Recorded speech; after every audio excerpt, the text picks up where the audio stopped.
안녕하세요. 말씀을 품고 말씀을 살아내는 바이블 1189 147번째 날, 오늘은 민수기 25장입니다.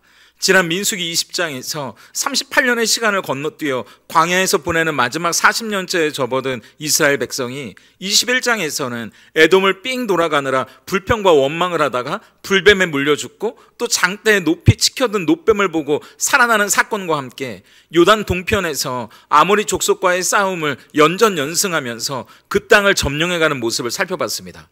그리고 22장부터 24장까지는 그런 이스라엘을 두려워하는 모압의 왕 발락과 그가 고용한 발람의 이야기가 펼쳐졌죠. 이제 가나안 입성을 앞에 두고 이스라엘은 점점 강성해져 갔고요. 발락과 발람은 그런 그들을 주술의 힘을 빌어 저주하려 했지만 모든 시도가 수포로 돌아가는 것은 물론이고, 오히려 4번의 축복을 통해 이스라엘의 하나님이 얼마나 위대한지, 그리고 그 하나님의 백성인 이스라엘은 얼마나 특별한지만 확인하게 됐습니다. 그리고 나서 다시 성경의 카메라는 민수기 25장에 와서 이스라엘을 비추게 되는데, 전혀 예상하지 못했던 일이 벌어집니다. 이스라엘 백성들은 가나안 입성을 앞두고 시딤이라는 곳에 머물게 되는데요, 거기서 모압 여자들의 유혹에 넘어가 그들이 섬기는 신인 바알보올이라는 우상에게 음란한 제사를 함께 드리면서 성적인 죄를 저지르게 되는 거예요. 이건 하나님 외에 다른 신을 섬기지도 또 우상에게 전하지도 말라는 계명을 정면으로 위반한 것이기 때문에 당연히 하나님의 진노를 사게 됩니다. 그래서 그 벌로 전염병이 돌고 24,000명이 죽게 되죠. 그런데 그때 아론의 손자였던 비느하스가 거룩한 분노에 사로잡혀서 미디안 여인과 음행을 저지르려던 시므리라는 지도자를 창으로 죽이게 되는데, 하나님은 그 행동을 의롭다 칭찬하시면서 전염병의 재앙을 멈추셨고, 또 이 비느하스는 영원한 제사장의 직분을 약속받게 됩니다. 그리고 하나님은 모세에게 이 일에 대해 미디안에게 복수할 것을 명령하시면서 민수기 25장이 마무리됩니다. 민수기 25장을 보면서 몇 가지 질문이 생기는데요, 우선 첫째, 이스라엘의 백성의 음행이 어떻게 된 일인가 싶은 거예요. 1절을 보세요. 이스라엘이 시딤에 머물러 있더니 그 백성이 모압 여자들과 음행하기를 시작하니라. 이 말만 보면요, 이스라엘 백성들이 가나안을 앞에 두고 도덕적으로 나태해져서 우발적인 충동의 잘못을 저지른 것처럼 보이는데, 사실은 그렇지 않습니다. 사실 이 사건의 배후에는요, 치밀하게 계획된 영적인 공격이 있었거든요. 민수기 31장에 가서야 이 25장 사건의 배후가 밝혀지는데, 미리 한번 볼까요? 31장 16절입니다. 보라, 이들이 발람의 꾀를 따라 이스라엘 자손을 브올의 사건에서 여호와 앞에 범죄하게 하여 여호와의 회중 가운데 연병이 일어나게 하였느니라. 범인은 22장부터 24장까지 겉으로는 하나님의 말씀을 따르는 것처럼 보였던 바로 그 발람이었습니다. 아마 22장부터 24장까지만 보면 발람이 그렇게 나쁜 사람처럼 보이지 않았을지도 모릅니다. 하지만 이 발람은요, 모압의 왕 발락에게 거액의 보상을 약속받았지만 하나님 때문에 이스라엘을 저주할 수 없게 되자 물러나는 것처럼 보이다가 사실은 더 교묘한 공격을 준비하고 있었다는 겁니다. 이스라엘을 붙드시는 하나님은 최고의 신이고, 그 하나님에게 이스라엘이 특별한 존재라는 걸 알았기 때문에 이 이스라엘을 성적으로 유혹해서 하나님의 계명을 어기도록 하고 이방의 신에게 절하게 만드는 종교적인 타락을 통해서 하나님과 이스라엘 백성을 이간질하는 겁니다. 떼놓으려는 정말 나쁜 계략을 꾸몄던 사람이 발람이라는 거예요. 모압과 미디안은 이스라엘이라는 공동의 위협 앞에 긴밀한 동맹을 맺고 있던 부족이었거든요. 발람을 고용했던 것도 모압과 미디안의 장로들이었던 것처럼 오늘 이스라엘을 유혹해서 죄를 짓게 만든 것도 그래서 모압의 여인과 미디안 여인이 함께 벌인 일이었던 겁니다. 그래서 25장 초반에는 음행의 대상으로 모압의 여인이 나오는 거고, 비느하스는 미디안 여인을 죽였다는 이야기가 나오는 겁니다. 그렇다면 두 번째 질문은, 이 일에 대한 하나님의 명령은 우리가 어떻게 이해해야 할까요? 하나님은 모압의 여인들과 음행하고 그들이 섬기는 이방신에게 제사를 드린 일을 두고 진노하셔서 4절과 같이 명령하시거든요. 여호와께서 모세에게 이르시되 백성의 수령들을 잡아 태양을 향하여 여호와 앞에 목매어 달라. 그리하면 여호와의 진노가 이스라엘에게서 떠나리라. 하나님은 이 모든 일의 책임을 지도자들에게 물으십니다.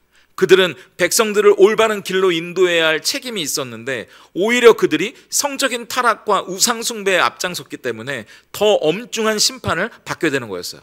그래서 태양을 향해, 그러니까 백성들이 다 볼 수 있도록 공개적으로 처형하라는 말씀인데요, 이 죄의 심각성을 모든 백성들에게 알려서 경고의 메시지를 전달하라는 의미였습니다. 왜냐하면 이제 26장부터는 가나안 입성을 위한 실제적인 준비가 시작되거든요. 약속의 땅에 들어갈 수 있는 공동체는 하나님의 거룩한 공동체여야 한다는 걸 말씀하시는 거고요. 앞으로 가나안에 들어가게 되면 거기는 더 음란하고 더 우상숭배의 문화가 가득할 텐데 25장과 같은 실수를 다시는 하면 안 된다는 걸 미리 경고하시는 의미였습니다. 그리고 세 번째 질문은 아론의 손자 이 비느하스의 행동은 왜 의롭고 칭찬받을 만한 행동이었을까 하는 거예요. 우선 6절을 보세요.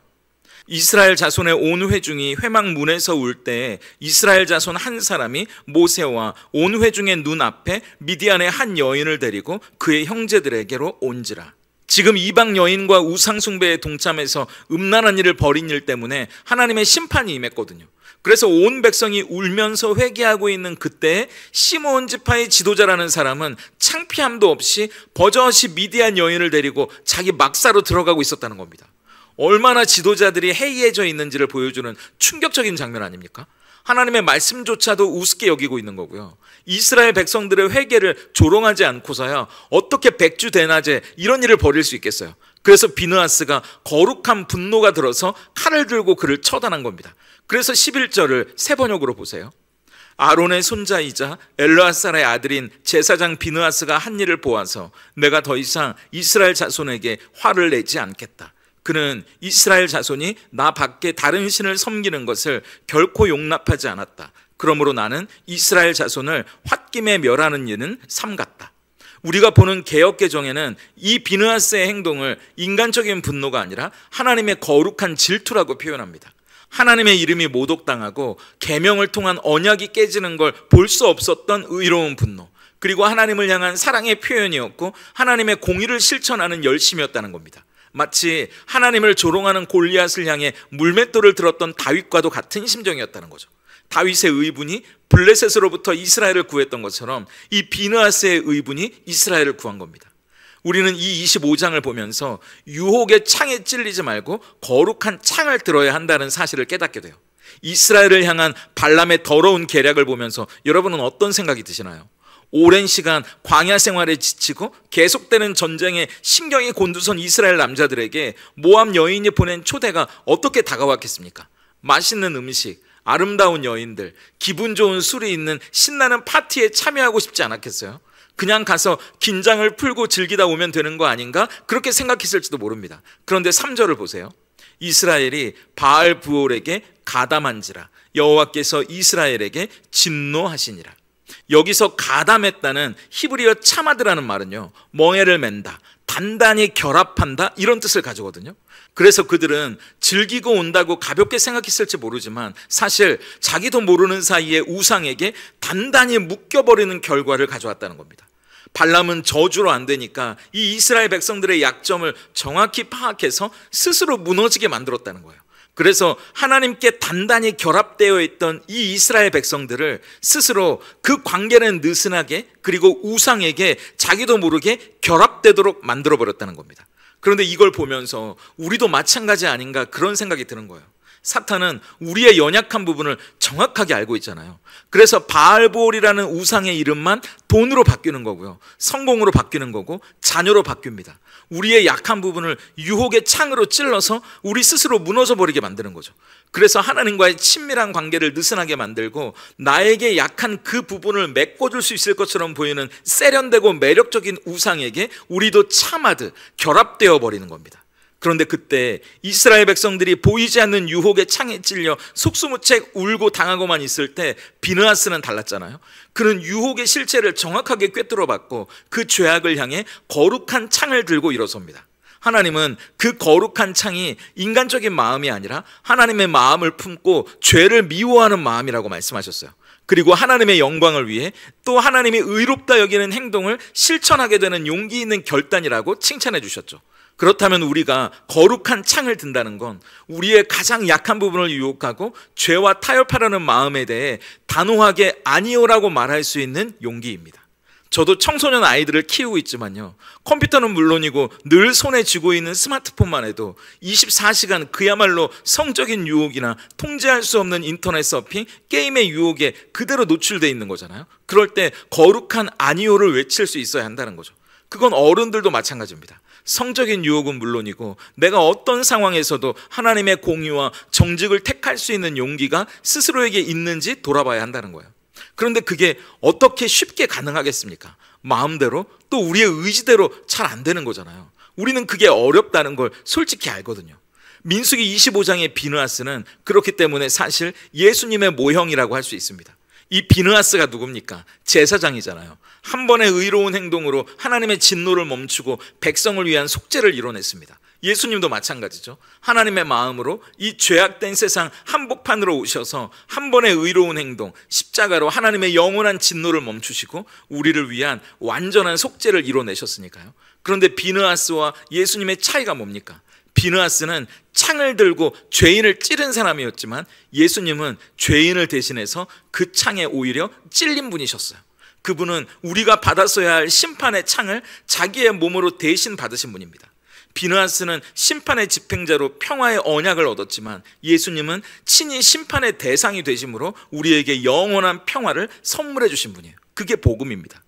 그래서 복음은요, 너도 비느하스처럼 거룩한 열심을 내서 하나님의 인정을 받아내라, 그렇게 이야기하지 않아요. 오히려 너를 대신해서 심판의 창이 찔리신 더 위대한 비느하스, 예수 그리스도의 은혜를 받아들이라고 이야기합니다.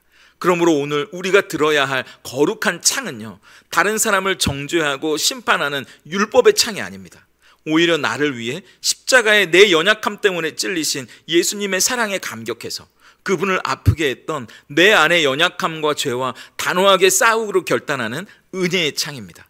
우리의 가장 연약한 부분을 건드리고 영적으로 공격해오는 세상과 악한 영 앞에서 우리의 열심과 의지, 단호함은요, 생각보다 힘이 약할 수 있습니다. 하지만 우리의 그 연약함 때문에 대신 창에 찔리고 십자가에 달리신 예수님을 바라본다면 오히려 우리가 드는 은혜의 창, 이 거룩한 창은 또 생각보다 힘이 강할 수 있습니다.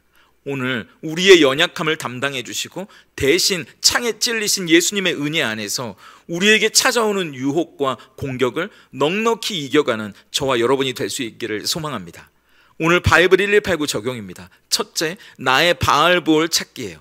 하나님과 내 관계를 느슨하게 만들고 멀어지게 만드는 약한 부분이 어디인지 한번 찾아보세요. 찾는 것으로 끝나는 게 아니고요, 그 부분을 하나님께 기도로 한번 가져가 보시면 좋겠습니다. 어쩔 수 없이 굴복하는 삶이 반복되는 게 아니라 솔직하게 나의 약함 위에 하나님이 어떻게 도와주실지 하나님의 도우심을 구하며 기도했으면 좋겠습니다. 둘째, 비느하스로 서기예요. 하나님의 진노 앞에 울고만 있는 이스라엘 백성 중에 비느하스는 과감하게 그 죄의 흐름을 끊어내지 않습니까?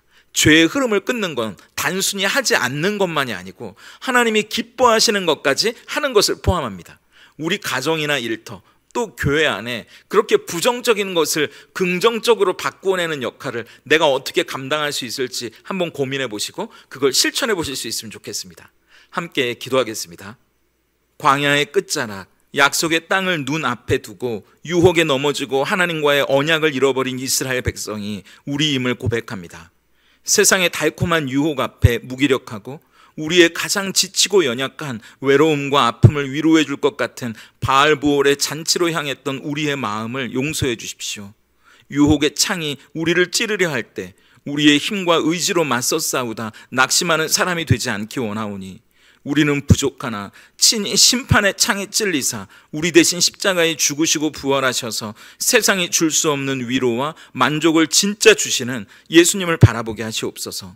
그리하여 유혹과 손해 앞에서 기꺼이 하나님의 공의를 택하는 비느하스처럼 우리도 거룩한 결단으로 나아갈 때 그것이 우리의 의로움이 되지 않게 하시고 십자가에서 모든 것을 내어주신 주님을 향한 사랑과 감사의 반응이게 하시옵소서.